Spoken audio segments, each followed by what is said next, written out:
ఏర్పడినప్పటి నుంచి దళితులపైన దళిత మహిళలపైన అత్యాచారాలు అఘాయిత్యాలు ఎక్కువైపోయినాయి.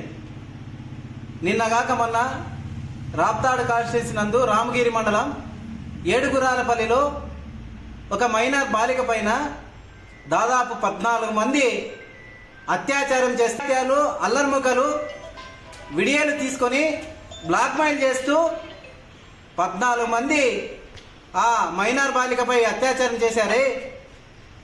కూటమి ప్రభుత్వం పెద్దలు ఏం చేస్తున్నారని హాస్పిటల్కి వెళితే డాక్టర్ల ద్వారా బయటకు వచ్చింది ఆ విషయం.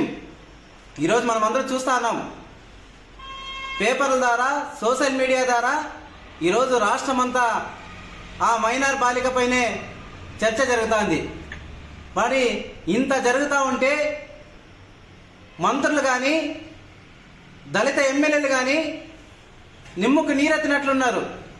సాక్షాత్తు పవన్ కళ్యాణ్ గాని పిఠాపురంలోనే ఒక దళిత కాలనీలో ఒక అబ్బాయి మోటార్ మెకానిక్ వెళ్ళి కరెంటు పట్టుకొని చనిపోతే ఆ వ్యక్తికి ఏదో తూతూ మంత్రంగా పంచాయతీ చేసి 2 లక్షల రూపాయలు ఇస్తామని అంటే ఆ కాలనీ వాసులంతా మా ప్రాణం ఖరీదు 2 లక్షల రూపాయలు అని క్వశ్చన్ చేసిన దానికి మొత్తం గ్రామాన్నే వెలివేసినటువంటి సంఘటనలు ఈ కూటమి ప్రభుత్వంలో జరుగుతున్నాయి. అంతేకాదు హిందూపురంలో అత్తాకోడలపైన అత్యాచారం ఇట్లా చెప్పుకుంటూ పోతే రాష్ట్రంలో అనేకమైనటువంటి సంఘటనలు, హత్యలు, అఘాయిత్యాలు పెచ్చిమీరిపోయినాయి.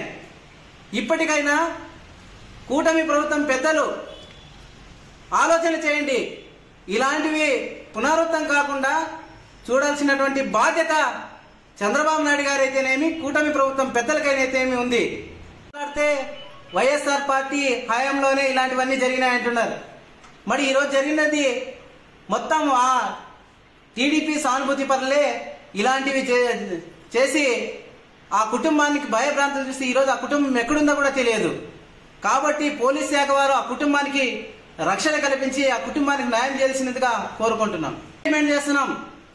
ఆ రాప్తాడులో జరిగినటువంటి గుర్రాలపల్లిలో జరిగినటువంటి మైనర్ బాలికకి ఆ కుటుంబం ఎక్కడుందో ఆ కుటుంబానికి రక్షణ కల్పించి ఆ కుటుంబానికి 1 కోటి రూపాయలు ఎక్స్గ్రేసియా ఇవ్వాల్సిందిగా వైఎస్ఆర్ పార్టీ ఎస్సీ సెల్ జిల్లా తరఫున మేము డిమాండ్ చేస్తున్నాం.